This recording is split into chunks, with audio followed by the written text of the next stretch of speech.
Queria ter um papo cabeça agora. Tive minha primeira aula com um professor um gênio, cara, tipo assim, pós-graduação, não sei aonde, falava de um jeito finíssimo, super elegante, super articulado, cara, tipo, assim, referência em publicidade pra mim. Eu passei na USP, né? Eu coloquei algumas vezes aqui no perfil, mas eu comecei a estudar na USP, sou de escola pública. Isso vai fazer sentido porque eu tô falando aqui agora, porque todo mundo sabe que escola pública não é lá aquelas coisas, né, de educação. Demorei 3 anos pra passar, e agora eu tô tendo a primeira aula com ele. Ele falou durante 3 horas ininterruptas. Eu não entendi nada do que ele falou. Tipo assim, nada. Eu não consegui escrever, tipo assim, nem pra...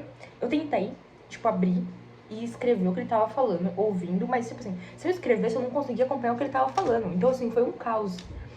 E eu sabia, eu achei que eu ia conseguir, tipo, entender o básico das coisas, mas não, eu não entendi nada.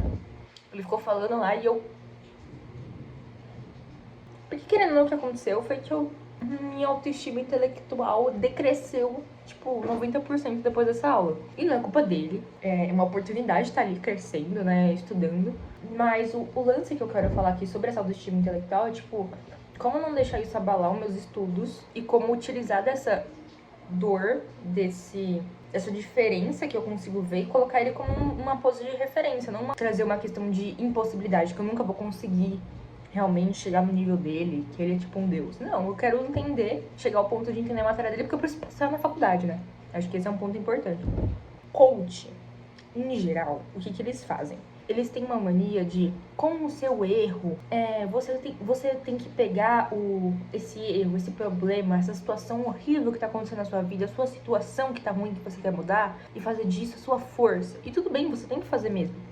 Só que existem pessoas que são diferentes umas das outras. Tendo isso em vista, que as pessoas são diferentes, automaticamente os métodos dos coaches têm que ser diferentes. Mas aparentemente todo mundo fala a mesma coisa. E você acha mesmo que existe uma fórmula secreta?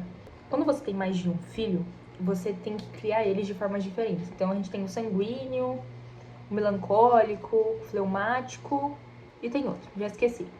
Mas esses são tipos de pessoas diferentes e você deveria, se você tem na hora de criar as crianças, essa teoria fala, que você tem que criar essas crianças de formas diferentes, de métodos diferentes, porque realmente você incentiva elas de uma forma diferente.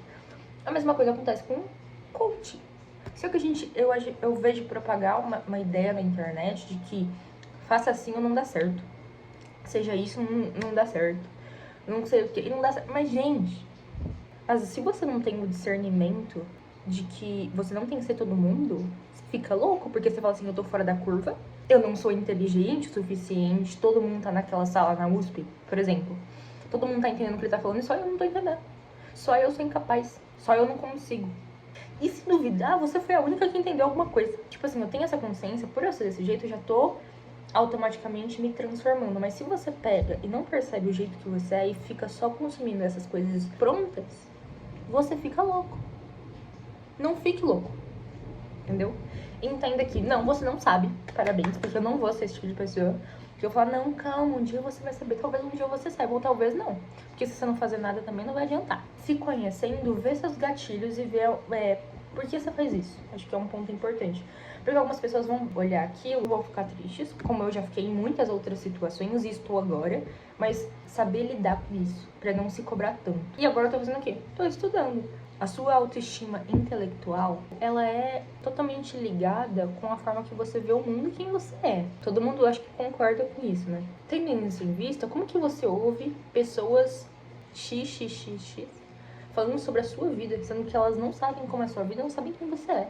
Ressalva que eu sigo muitas pessoas que são considerados coaches e tudo mais, mas são pessoas que contam que é a sua trajetória e o que dão certo pra elas, mas não ficam ditando regra. Acho que isso é um ponto bem importante do que eu tô falando e bem importante nessa questão da autoestima, porque a gente sabe que você tá aqui na internet, com certeza a internet de algum jeito, talvez no YouTube, principalmente TikTok e Instagram, eles de alguma forma influenciam diretamente na sua autoestima, na sua vida e na sua autoestima intelectual também, né? Porque assim, consumir conteúdo de qualidade hoje em dia no Reels e no TikTok tá foda. Tá um negócio abissal, tá? Abissal. Isso aqui é um vídeo bem de debate, porque eu realmente tô triste aqui, desabafo. Eu tô triste com o fato de eu não ser tão inteligente quando achei que eu fosse. Nossa, achei que eu tava arrasando, menina. Me deram uma rasteirona.